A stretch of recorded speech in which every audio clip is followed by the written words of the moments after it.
梁灿光，澳门街上的小明星。说起手信，少不了他的传奇故事。20年间，他从拉小推车卖花生桃的小贩，变成拥有了29家手信店的掌门人。只有小学文化的他，把传统手信业推向了顶峰，也延续老广卫冠东西的事业。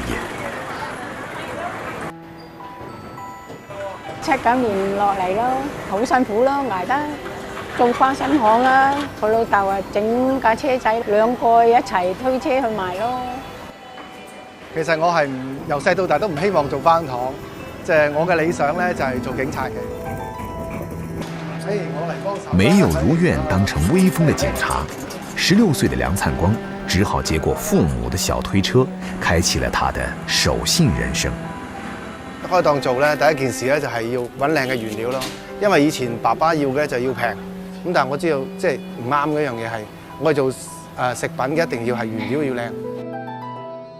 花生糖是一種古老的漢族小吃，花生的醇香配上糖漿的酥脆，讓人垂涎3尺。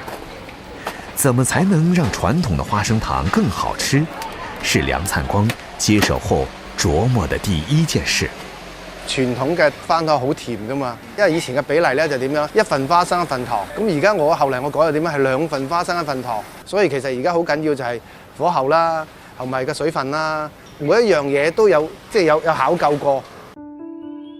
煮漿、下糖、攪拌、混合，每一個步驟都離不開加減法的調配，最終改良出甜度和口感適中，糖體透明發亮，更能散發花生醇香的新式花生糖。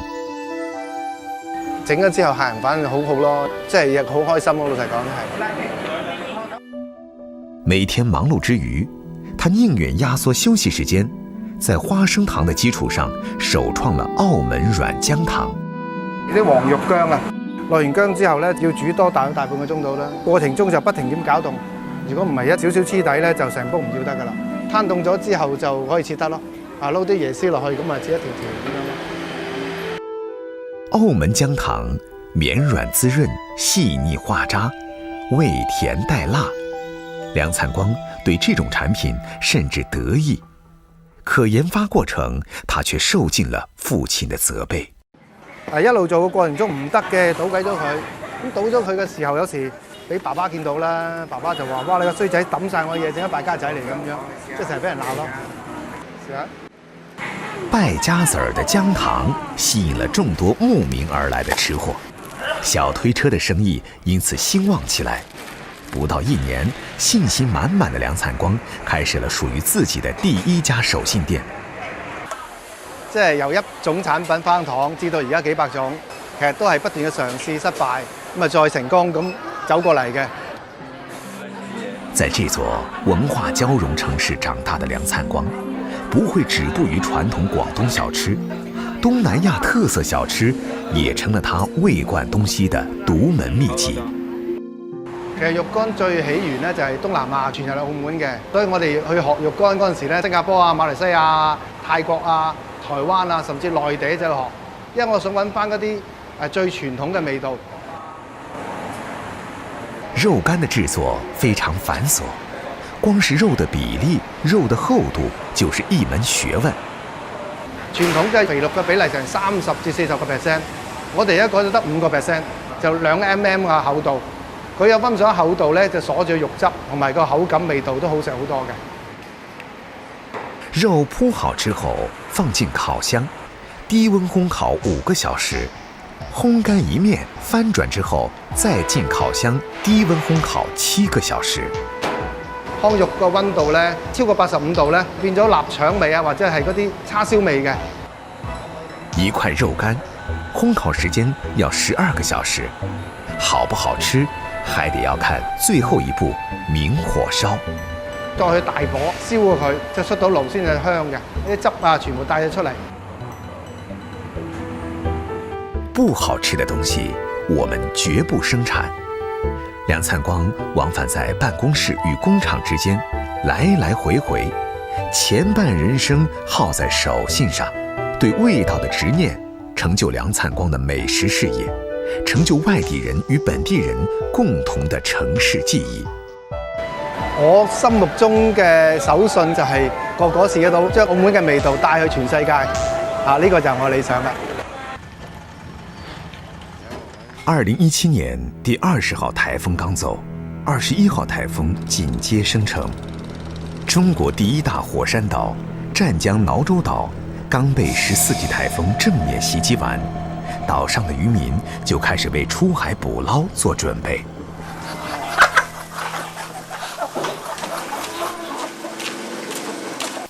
阿孟做什麼樣哦？阿孟我爹就話咯，佢好閪啦咩？天好閪哦！點解萬一嗰份題等份題貴得苦咯？份題應該唔貴到苦咯，咩做咩啊？我知啊你，我做會就做會知啊你，我係笑笑。我仔我會知啦，當時我會知咯，先跟苦咗咯，當時提好拎得苦啦。哎，份題應該唔貴到苦。係啊，天嘢苦啊，冇過啊。我就啲路一提點樣好到你路苦咗咩啊？我等下提好得苦咯，一提點樣好到你苦。夏季的颱風接二連三。靠海為生的譚玉色已經快半個月沒收入了。定係養咗都係做家定係。為了緩解眼前的窘迫，在新颱風沒完全生成前，他想冒一次險。我看到海可以出去了，要去碰一下。或者這個月可能就做到明年了。所以就是想抓好時機，出去搞一點錢回來。虧點沒有把班又學咗咯。錯過這個月，就要等到明年。是什麼讓譚玉色敢於冒險？我們漁民每天都是在跟那個時間和那個氣候來賽跑的。讓譚玉色冒險出海的，是湛江衢洲島上最有名的海底貴族——衢洲青龍蝦。這種曾經的朝廷貢品，在每年農曆的5月到8月才有，過了這個時節，就再也難以遇上。假都係假嘅呢，那條呢就拋完這個皮嘅，假嘅條落湖啦，冇咩嘢，冇皮嚟賺咯。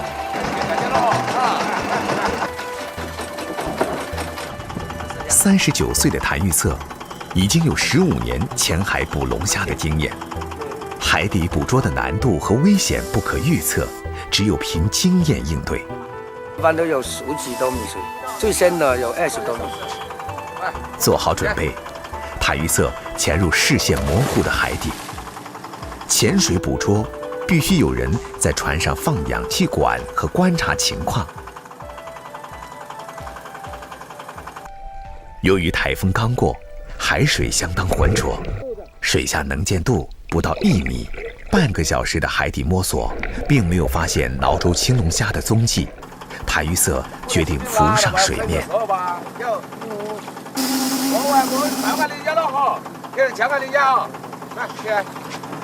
衢洲青龍蝦又被稱為中國龍蝦，主要分布於中國南海和東海南部近岸海區。極少會判斷失誤的譚玉色今天納悶了，把目標寄望在2海里外的水域，譚玉色再次潛入能見度極低的海底。不出所料，他發現了衢洲青龍蝦的蹤影。衢洲青龍蝦外表呈橄欖綠色，腹部背甲上帶有白色小點，棲息於淺海多鹽礁底至水域海底，行動遲緩，不善游泳，依靠步足爬行，是種不會自然老死的逆天生物。它有2個腳，那個手一定要快的，一邊手要抓腳，一拉一下給它，這邊手就要抓龍蝦了。不快，它這腳就斷了，它就跑去了。龍蝦屬群居性生物，正如譚玉色所說，運氣好的話，幾個小時能抓到10幾斤甚至幾十斤。但由於颱風的影響，群居出沒的龍蝦數量有限，譚玉色決定今天到此為止。啊，要不给他要钱呢？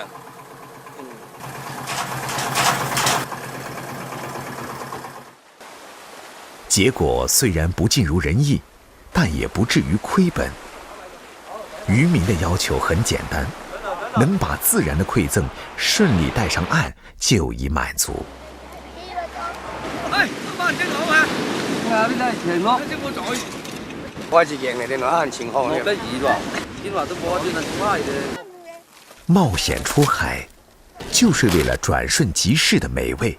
譚玉色決定賣一半，留一半，給老婆孩子嘗到今年的最後一口鮮。哎呀，快對哦！養到我苦都只要苦，啊還多大？對啦，電話做菜佢做啊，要背一下對你更加加加的。養到我苦都只要苦咧，人大咧。雖然帶回收穫，但妻子黃海妹的擔憂並不會因此而減少。丈夫出海謀生計，妻子守候小家庭。對於妻子烹飪龍蝦的功夫，譚玉色讚不絕口。清洗後開邊，爆香蒜蓉、蔥花，鋪在龍蝦肉上，大火蒸10分鐘，鮮味十足的龍蝦配合清香的蒜蔥，這就是蘆洲島漁民的家常菜。而黃海妹征服丈夫味蕾的還有獨門秘籍，把龍蝦用薑爆炒至80%熟後，放進白粥裡煮20分鐘，再撒上蔥花提香。這是黃海妹自創的龍蝦粥。把你下對你見到你對你嘅咩啫？啊，黃菇嘅菇一樣要大，哇！以前嘅刷咗掉啦。老廣的飲食原則向來只問味道，不問出處。很多外來菜式結合嶺南飲食習慣，自成一派。雖然知名，但找不到源頭。龍蝦知識一面，因此成為中外結合、東西融匯的名菜。在粵菜傳統本味中浸潤西餐的創意，初嘗似曾相識，細品與別不同。夏秋之際，廣州的街頭巷尾榴蓮飄香。然而在老廣的食單上，榴蓮不僅僅是水果那麼簡單，榴蓮和粵菜在後廚相遇相知，結局超乎想象。榴蓮這種水果呢，早在明清時期已經進入了我們老廣的味覺了。從那個時候就已經開始慢慢的接受榴蓮的這種味道。榴蓮愛其者讚其香，厭其者怨其臭。在吃的這件事上，無所不能的老廣怎樣才能把這種獨特的味道入饌？本身我很喜歡吃榴蓮，所以呢，我想讓不吃榴蓮的人也嘗試一下吃榴蓮。我們今天開一下會。陳振江撮合榴蓮嫁給粵菜的第一人，從星級酒店的粵菜大廚到卡塔爾皇室御廚，粵菜是他安身立命的根本。4年前，一個破天荒的想法讓他放棄了大廚身份，開始味覺的冒險。我第一道菜就是榴蓮煮魚的。我搜查過資料了，榴蓮跟蝦和蟹煮就不行，會產生毒素的。歷經無數次的失敗改良，榴蓮魚終於面世了。廣州第一家榴蓮主題餐廳也隨之誕生。從開始籌備到開業花了半年時間。是的，我和我的廚師們發現喝開水都感覺口是苦的。在食材的選擇和菜式的創作上，陳振江可謂是嘗遍了酸甜苦辣。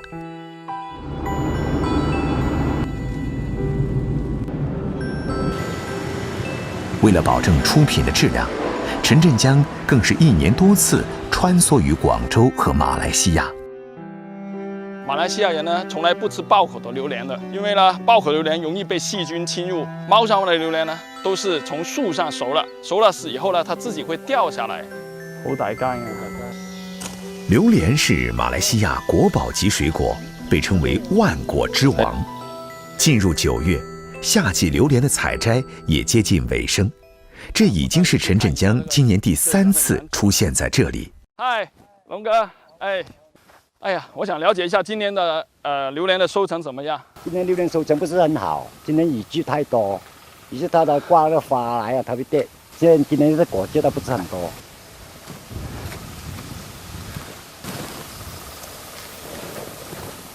哦，为什么现在是绑着的了？以前不是用网的吗？现在没有用，以前就用网来，现在就用绳子来绑住这个榴莲，把榴莲掉下来不给野之处。它现在有这样的载质，它就会我们再绑住它。现在到10月到12月就很多果了。那我就准备再大批进到国内，做成我们的新的产品。在果园徘徊一天，陈振江找到了合适的榴莲。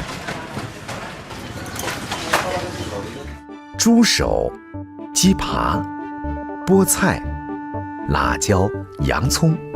陈振江回国后的第一件事就是尝鲜。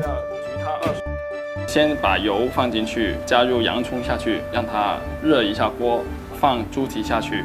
因为洋葱和油令那个猪蹄会更加没有那种猪的那个气味。差不多的时候呢，就放那个番茄汁，然后还有那个酸梅汁。做的过程中慢慢加水，充分的让酱汁溶解，让猪蹄慢慢的吸收。看到它的酱汁到一定程度了，那就可以加榴莲了。放了榴莲以后呢，就让它加热大概2分钟就可以了。榴莲猪蹄被陈振江取名为榴莲谷胶原。猪蹄是粤菜的常用食材，陈振江把粤式焖猪蹄的做法进行改良，加入了新鲜榴莲肉。陈振江又尝试着把榴莲混搭粤式炒饭。我尝试了很多遍的了，最终选择的就是用菠菜汁和榴莲一起炒饭。最后下的情况下呢，它的榴莲就等于好像榴莲把米饭包裹一样。这个时间段下是最好的。試。正宗嘅貓山王榴蓮嚟煮嘅啦，呢個榴蓮雞扒、榴蓮披薩，烤青口。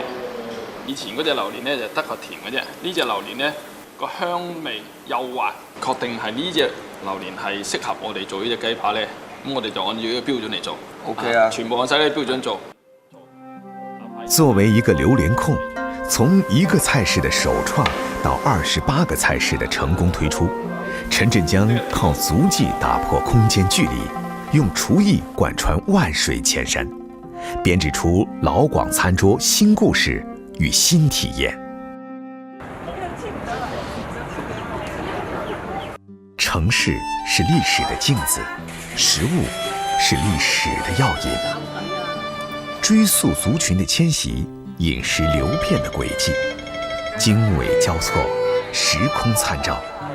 对于澳门而言，最好的历史窗口就是手信店。早晨喂，早晨，擺得麻麻地喎，執齊整啲。好。等我試試肉乾先啦。OK， 試下。好靚新鮮嘅餐。OK， 好，試下。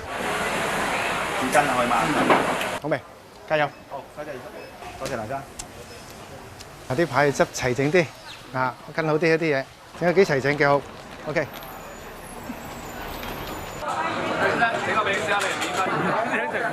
梁灿光，澳门街上的小明星。说起手信，少不了他的传奇故事。20年间，他从拉小推车卖花生桃的小贩，变成拥有了29家手信店的掌门人。只有小学文化的他，把传统手信业推向了顶峰，也延续老广未冠东西的事业。79年落嚟咯，好辛苦咯，捱得做花生行啦。佢老豆啊，整架車仔，2個一齊推車去賣咯。其實我係由細到大都唔希望做花行，即係我嘅理想咧就係做警察嘅。